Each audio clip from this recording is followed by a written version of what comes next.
Hello दोस्तों, Bihar board educational platform में आप लोग का स्वागत है।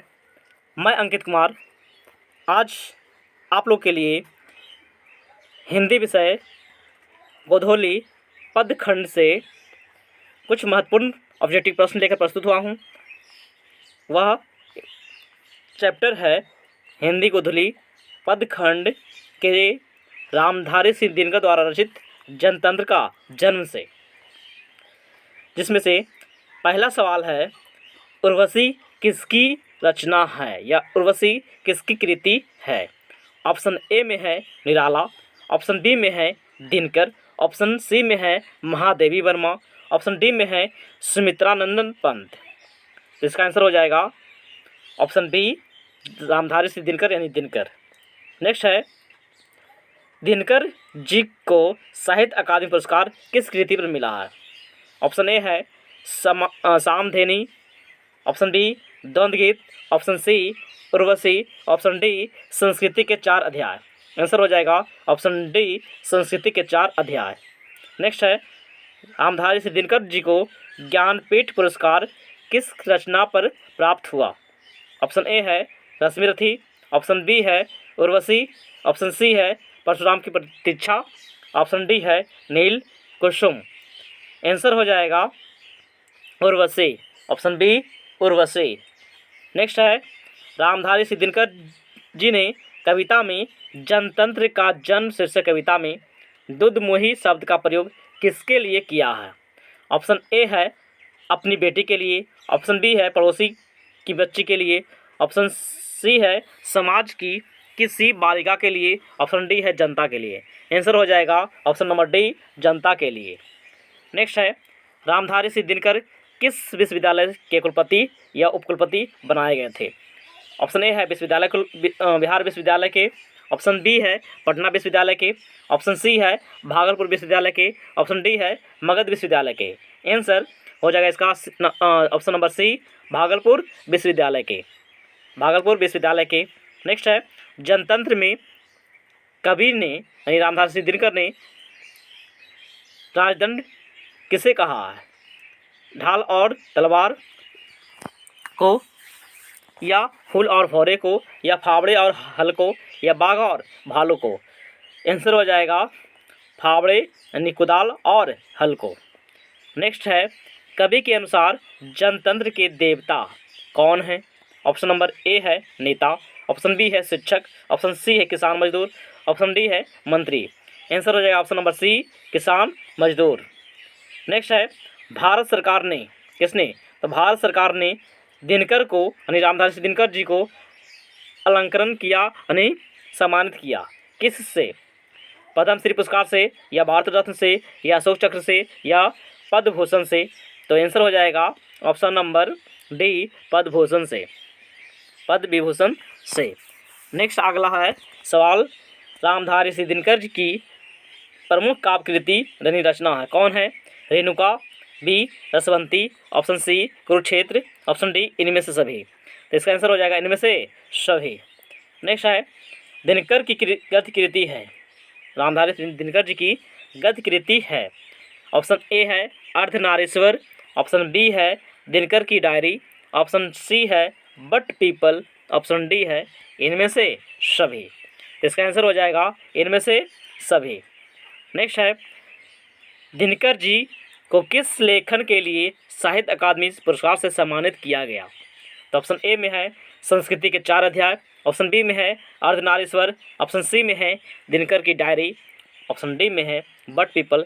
इसका आंसर हो जाएगा ऑप्शन नंबर ए संस्कृति के 4 अध्याय। नेक्स्ट है दिनकर ने अपनी पढ़ाई कहाँ तक की, इंटरमीडिएट तक, या बीए ऑनर्स तक, या एमए ऑनर्स तक, या पीएचडी तक। इसका आंसर हो जाएगा बीए ऑनर्स तक।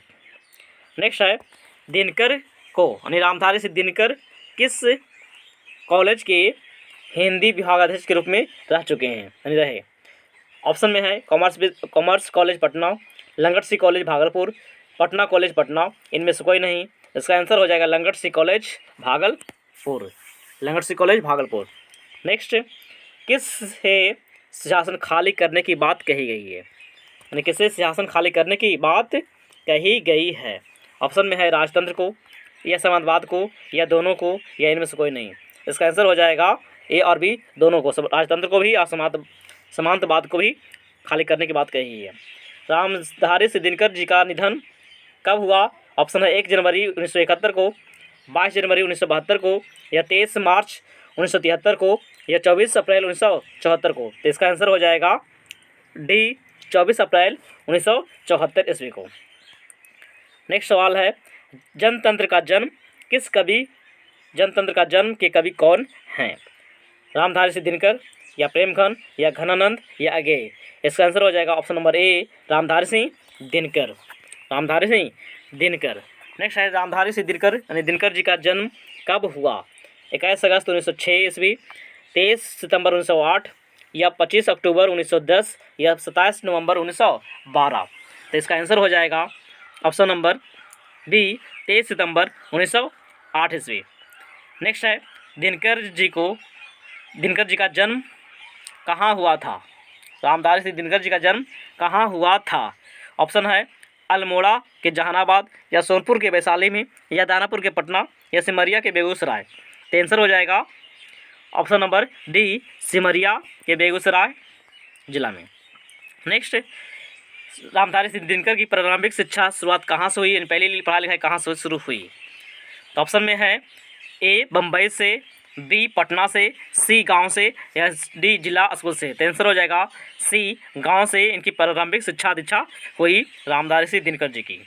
नेक्स्ट है, दिनकर की किस रचना में कर्ण को नायक बनाया गया है? ऑप्शन ए है Urvashi, option B Rashmirathi, option C Hunkar, option D हारे को हरिनाम। इसका आंसर हो जाएगा Rashmirathi, option number B. Next है, मिट्टी की ओर कृति है, कौन सी कृति है यानी कैसी कृति है? मिट्टी की ओर कैसी कृति है यानी कौन सी विधा? ए पद, बी गद्य, सी काव्य, डी इनमें से सभी। आंसर हो जाएगा बी गद्य विधा। मिट्टी की अबोध मूर्ति कौन है? मिट्टी की अबोध मूर्त के रूप में कौन है? तो आंसर है ऑप्शन में है नेता, बी जनता, सी मंत्री, डी अधिकारी। तो इसका आंसर हो जाएगा ऑप्शन नंबर बी जनता। ऑप्शन नंबर बी जनता को मिट्टी की अबोध मूर्ति कहा गया है। ऑप्शन नंबर 23 का क्वेश्चन है, दिनकर को रामधारी दिनकर जी को किस कृति के लिए ज्ञानपीठ पुरस्कार मिला है? ऑप्शन ए में है रश्मिरथी, ऑप्शन बी में संस्कृति के 4 अध्याय, ऑप्शन सी में है उर्वशी, ऑप्शन डी में है रेणुका। इसका आंसर हो जाएगा Urvashi, option number C. Next है, कवि के अनुसार देवता कहाँ मिलेंगे? कवि के अनुसार देवता कहाँ मिलेंगे? मंदिरों में, घरों में, खेतों में, शहरों में। तो आंसर हो जाएगा हमारा खेतों में मिलेंगे भगवान यानी देवता। नेक्स्ट है, जो भगवान को मंदिर में खोजते हैं उन्हें कबीर ने किससे यानी कौन से शब्द से संबोधित किया है? तो ऑप्शन नंबर ए है मूर्ख से, या विद्वान से, या श्रेष्ठ से, या देवान से। तो आंसर हो जाएगा इसका ऑप्शन नंबर ए मूर्ख से यानी मूर्ख व्यक्ति से। 26 में है, 33 कोटि के सिर पर मुकुटधर है। इसके में क्या किनके बारे में कहा गया है? जनता के बारे में, या राजा के बारे में, या साधु के बारे में, या भगवान के बारे में? यानी 33 कोटि के सिर पर मुकुटधर है, जनता के बारे में, या राजा के बारे में, या साधु के बारे में, या भगवान के बारे में। तो आंसर हो जाएगा जनता के बारे में, ऑप्शन नंबर ए जनता के बारे में। नेक्स्ट है, राजप्रसाद कौन सा समास है? राजप्रसाद यानी कर्मधारय, या अव्ययीभाव समास, या द्विगु समास, या तत्पुरुष समास। आंसर हो जाएगा ऑप्शन नंबर डी तत्पुरुष समास। नेक्स्ट है, नाद शब्द का अर्थ है। नाद शब्द का अर्थ कौन है? स्वर, खिड़की, मुकुट, अनुभूति। आंसर हो जाएगा ऑप्शन नंबर ए स्वर, ऑप्शन नंबर ए स्वर। नेक्स्ट है, निम्न में से कौन राजभाषा के सदस्य बने हैं? राज्यसभा के सदस्य बने हैं। निम्न में से कौन हैं जो राज्यसभा के सदस्य बने हैं? ऑप्शन है A Jivanand Das, option B Kunwar Narayan, option C Ramdhari Singh Dinkar, option D Yatindra Mishra. तो इसका आंसर हो जाएगा option number C Ramdhari Singh Dinkar. Next है, रामधारी सिंह दिनकर द्वारा रचित पाठ कौन है?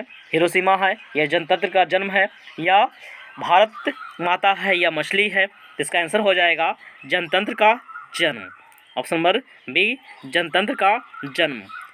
नेक्स्ट सवाल है, सदियों की ठंडी बुझी राख सुबह उठी, मिट्टी सोने का ताज पहन इठलाती है। यह पंक्ति है किनकी है? सदियों की ठंडी बुझी राख सुबह उठी, मिट्टी सोने का ताज पहन इठलाती है। यह पंक्ति किनकी है? दिनकर जी की है, या निराला की है, या महादेवी वर्मा की है, या अगेय जी की है? तो इसका आंसर हो जाएगा रामधारी सिंह दिनकर जी की। ऑप्शन नंबर ए, दिनकर की। नेक्स्ट हमारा आज का लास्ट सवाल है, रामधारी सिंह दिनकर किस काल के प्रमुख कवि हैं? ऑप्शन नंबर ए है भारतेंदु युग के, ऑप्शन नंबर बी द्विवेदी युग के, ऑप्शन नंबर सी छायावाद के, ऑप्शन नंबर डी उत्तर छायावाद के। तो इसका आंसर हो जाएगा सी, हमारा आंसर हो जाएगा सी, छायावाद के कवि हैं। यानी आधुनिक काल के अंतर्गत रामधारी सिंह दिनकर छायावाद के कवि हैं। नेक्स्ट सवाल अगला, इस पे और व्याख्यान बाकी है जो अगली वीडियो में आपको प्रसारित की जाएगी, भेजा जाएगा। धन्यवाद।